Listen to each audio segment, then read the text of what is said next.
Ngopini santai bareng Mbak Yus.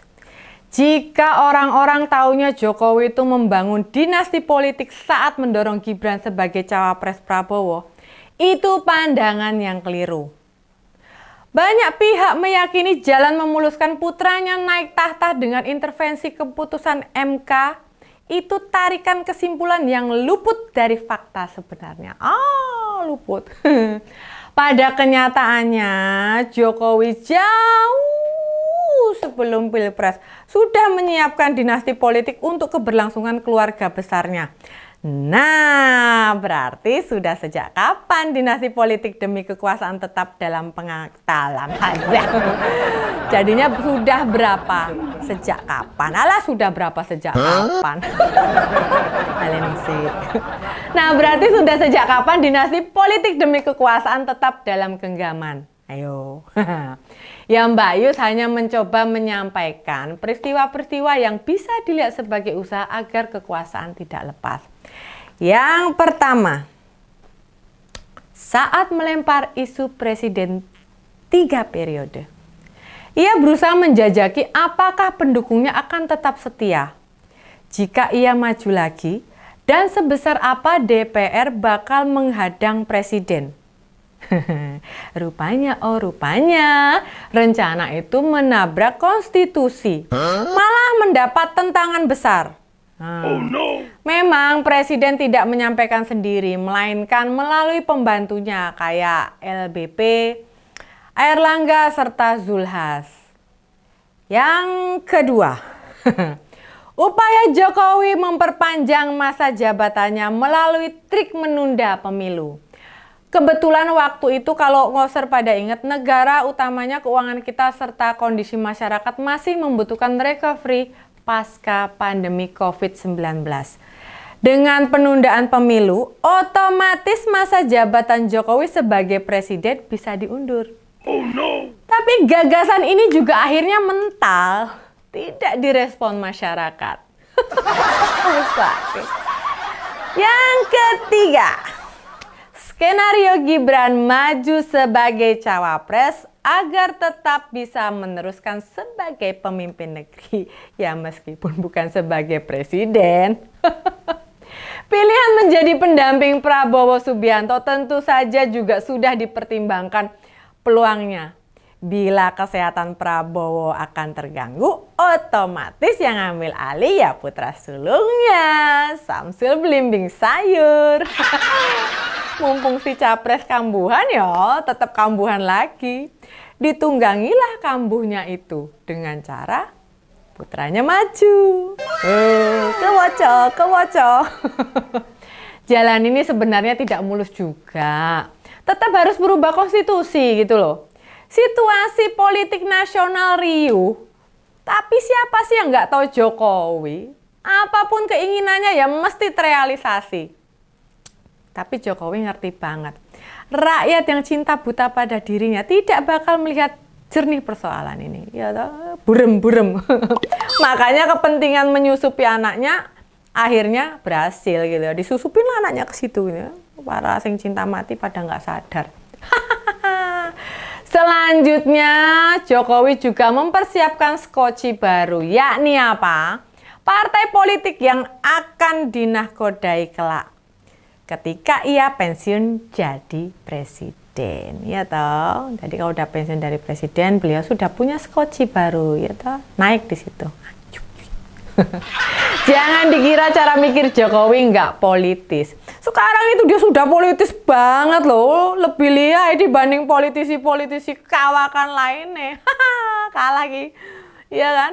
Pilihannya jatuh di partai pendatang baru, yaitu Partai Solidaritas Indonesia yang terbentuk di tahun 2014 lalu. Biar urusan makin lancar, jalan pertama yang dilakukan sudah tentu, memasang Kaisang Pangarep, putra bungsunya sebagai orang pertama di PSI. Ngeri.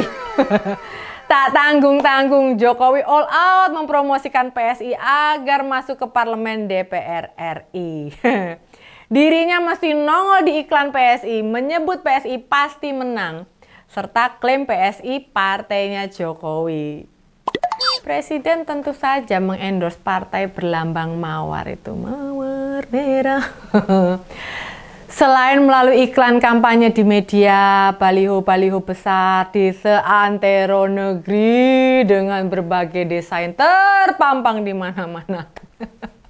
Ikut main juga sepak bola saat hujan dengan Kaisang di Jogja, dan yang terbaru, nongkrong bareng pengurus PSI di Bandung. Itu juga jadi bagian penting supaya partai ini laku di pemilu, ya toh, jualan partai. Bahkan Jokowi mengaku dirinya senang dengan PSI sejak dulu. Karena berkumpul dengan anak-anak muda dan memperjuangkan pemerintahan yang baik dan bersih. Aku berapa coyok. Jokowi juga memuji PSI DKI Jakarta, berani bersuara memberikan kritik melalui DPRD. Padahal suara PSI di daerah lain nyaris tidak terdengar karena memang minim perolehan kursi di parlemen.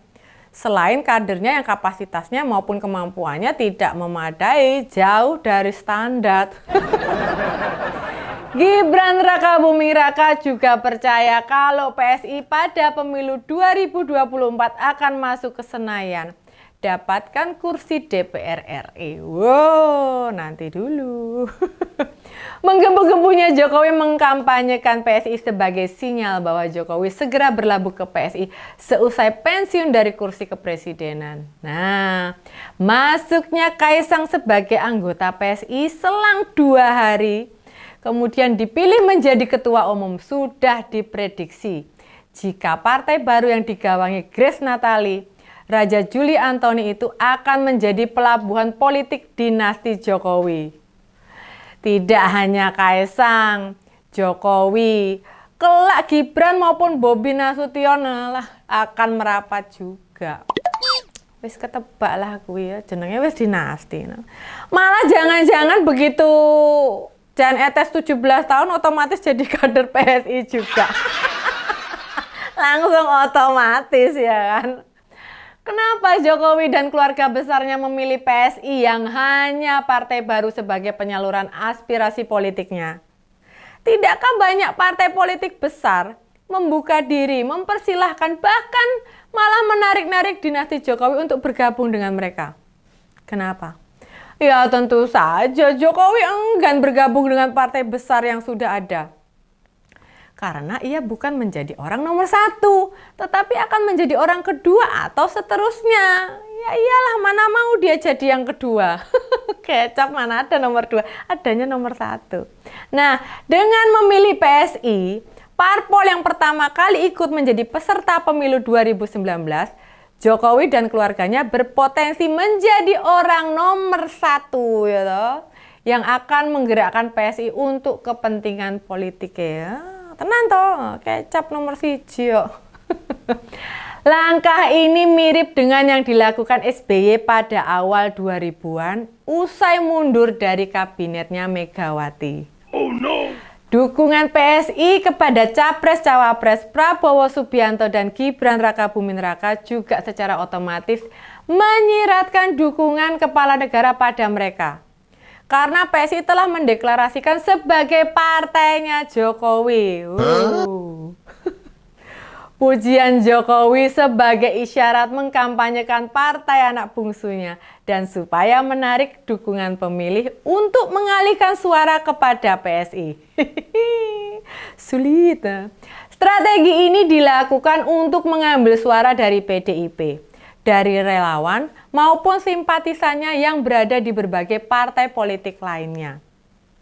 Nah, untuk pemilih fanatik Jokowi yang tidak suka dengan Gerindra dan Prabowo karena rivalitas Pilpres Jokowi pada 2014 dan 2019 lalu, Jokowi memberikan alternatif, yaitu tadi untuk memilih PSI. Oh no. Jadi, suara untuk Jokowi tetap dilabuhkan lewat PSI.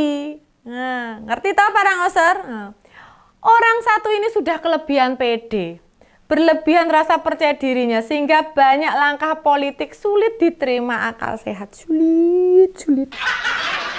Kaisang Pangarep yang awalnya mengatakan tidak mau berpolitik, Lah, ujuk-ujuk secara mengejutkan seusai dilantik sebagai Ketua Umum PSI, ia langsung gencar melakukan safari politik ke berbagai daerah. Terutama masuk ke basis-basis relawan-relawan pendukung Jokowi. Gercep-gercep. Selain mengkampanyekan kakaknya, sekaligus juga mempromosikan PSI. Bahkan minta relawan pendukung Jokowi untuk merapat dan bersatu untuk masuk menjadi kader PSI. Oh, no. Nah, kalau skenario Jokowi berjalan mulus, maka PSI akan mendapatkan suara dan meraih kursi di DPR RI. Sementara paslon Prabowo Gibran bakal diuntungkan dengan kondisi ini. Modus. Persiapan politik Jokowi sangatlah tersusun dengan baik karena ia sudah terlalu keenakan sebagai penguasa. Orang yang punya akses di berbagai hal dan bisa melakukan penetrasi, menekan, mengintervensi. Oh no. Iya kan? Apa aja bisa. Kan orang nomor 1. Saat karir politik mulus, maka akan memudahkan mempertahankan apa yang sudah digenggamnya. Jokowi cerdik. Tidak akan melepas apa yang sudah diraih dan dinikmatinya sekarang. Mau segala kritik dan sorotan tidak akan menyurutkan dan menyadarkan Jokowi. Ia tetap akan jalan sesuai dengan syahwat politiknya. Kesan Jokowi orang baik ini sebenarnya sudah sangat luntur. Jika kita secara objektif menilai gitu, berbagai manuver yang dilakukannya kan sudah terlihat dengan jelas. Jika Soeharto butuh 6 periode untuk menancapkan kuku di kekuasaannya demi keluarga dan kroninya, maka Jokowi hanya butuh 2 periode saja atau 9 tahun berkuasa telah mampu menjelma menjadi simbol kekuatan baru dan tidak bisa diremehkan partai politik. Caranya berpolitik menggenggam kekuasaan itu sudah merusak demokrasi Indonesia dan berbahaya bagi masa depan bangsa. Seperti ngos-ngosannya Mbak Yus yang berbahaya untuk yang sebelah. Sekian ngos-ngosan ngopini santai bareng Mbak Yus. Kita ketemu lagi di ngos-ngosan selanjutnya. Bye!